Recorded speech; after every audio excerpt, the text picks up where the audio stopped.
Dahil wala kaming maayos na tanghalian ng kapatid ko, ay inaya ko siyang kumain doon sa burgera na nakita ko sa vlog ni Patrick Sadicon. Ay syempre maganda ang pagkakapromote niya doon, kaya ang inggiterang gutom na kunyang ay maparoon at nang masubukan nga ni.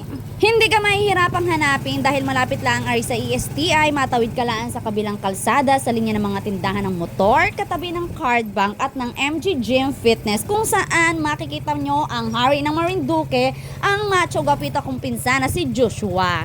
Pagbungad nga ni namin na hindi ko alam na yung may-ari na pala yung kaharap namin, si Kuya Cinco. Pwede nyo siyang i-follow at ang page nila para updated kayo sa mga available menu nila everyday.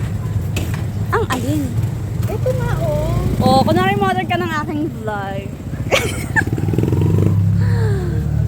Oh, kain na tayo. Ayntayin pa natin si John Ray. Kami makakain din. Try namin i-rate. Nakita ko kay Patrick sa Dicon. Oh, Jewa. Ay, ano gawin natin? At balutan na lang. Take out mo rin. Oh, sige. Doon na tayo kain. Uy. Ma'am, chicken, pork, Oh, ayan po ang kanilang menu. Uy. or sweet chicken. Sige na. Tahil. Oh, di ba na-try ko din? Ang bonggang-bongga. Oh. Lasang, ano yun? Lasang ulit. Oh. Ito po. Ibig sabihin, mabalik-balik ka. Kalain mo yun. Dini nga ni, sa tapat ng beauty studio. Oh, malapit sa ESTI. Naroon ay. Dini ang kanilang dine-in, very refreshing, lalo kapag plantita ka dahil mga pananim ni Ate Cheryl ang makikita mo. Kaya kung nahihirapan ka maghanap ng fresh na basil, ay dini ka mapunta dahil for sale din ang basil at iba pang pananim ni Ate. Ang kagandahan pa dito, pwede mong panoorin habang inaluto ang order mo. At makikita mo talagang fresh ang ingredients dahil hindi frozen ang gamit nilang patty, kundi fresh ground meat. Mapa pork, beef, or chicken pa yan. Kanina tayo kaya, no? Patrick. Kanina pala dapat mo smash. Okay lang yan. Habang ko na ng paraan yan. May page kayo, ma'am? Nagbablog ka rin? Ang sarap makakilala ng ganitong taong ipupush ka. Alin ka po? Doon po pangalan?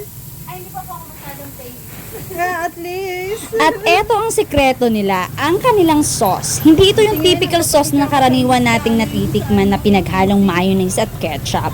Dahil original recipe ito ni Kuya Cinco at sabi ni Ate, once maubos to anytime, close na sila dahil gusto nila na always bagong timpla ang sauce na inilalagay nila sa kanilang mga burger. Alam niyo ba, ang amoy pa lang nitong sauce na to, sobrang nakakatakam na at lalo akong nagutom habang pinapanood ko na lutuin ni Ate itong order namin.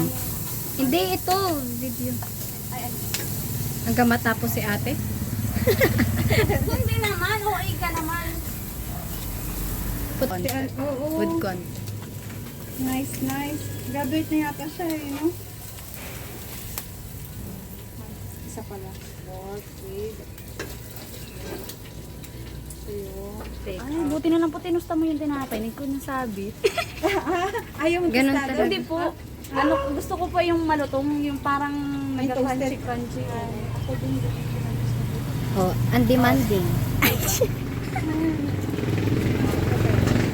Hindi sila yung tipo ng owner na maiilang kang kausapin. Nakakatuwa na sobrang accommodating nilang mag-asawa at talagang i-entertain ka. Kaya naman mula pagluto ni Ate hanggang maubos namin yung burger ay for the chika ang mga person. At ewan ko, siguro dahil pare-pareho kaming mga OFW, kaya nagkakaintindihan kami sa buhay-buhay. Habang, ayan, nakakagutom tingnan ang ginawa ni Ate sa aming mga burger na overload talaga. At alam mong amoy palang masarap na.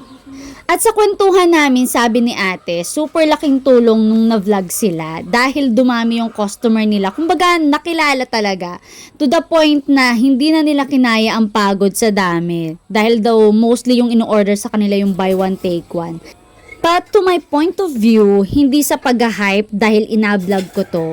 For me, unti-unti talaga silang makikilala dahil ang sarap ng burger. At totoo yung tagline ng negosyo nila na lasang ulit.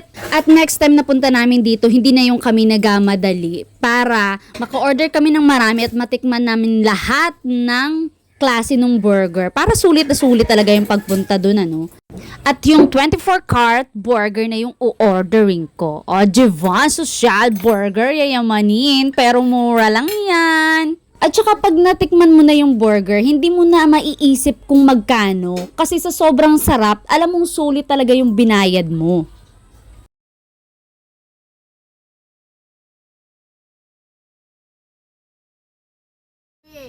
Oh, 4.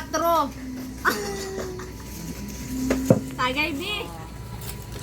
Parang magbarkada lang. Ah, diba? Ang ganda mo pati din sa camera.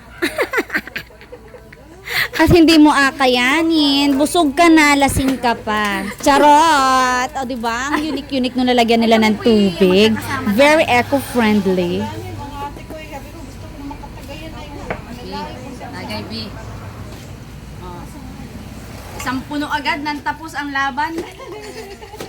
Uy, nag-enjoy kita ay Pagdating dito dyan rin, makain na din yun. Tagay, B. Isang puno agad. Oh, sa mga mojito girls, ganito rin ang totoong tagay. ay bitch. I-send mo sa kanya. Shot puno. Shot puno. Oh, first bite na. Bilisan mo. Makain din ako, Bi. Hindi lang ikaw. Tagay at pulutan yun. Ang ganda talaga. Yung pasalubong ko. Paano yung masarap? Sa sobrang kadaldala namin ni ate kahapon, alam nyo ba na nakalimutan namin na may fries kaming order. Kaya hindi rin naruto ni ate dahil na dala ko sa kadaldalan ko. Kaya ayan, kinabukasan binalikan namin at ayan, kinuha namin yung fries. Alam nyo ba yung lasa ng fries? Hindi siya yung tipo ng fries na madali siyang maglambot. As in, pagdating namin sa bahay, super crunchy pa rin niya. O, diba? And kung gusto nyo matry ito, ay puntahan nyo lang sila dyan sa Buwak. Alam nyo ng location.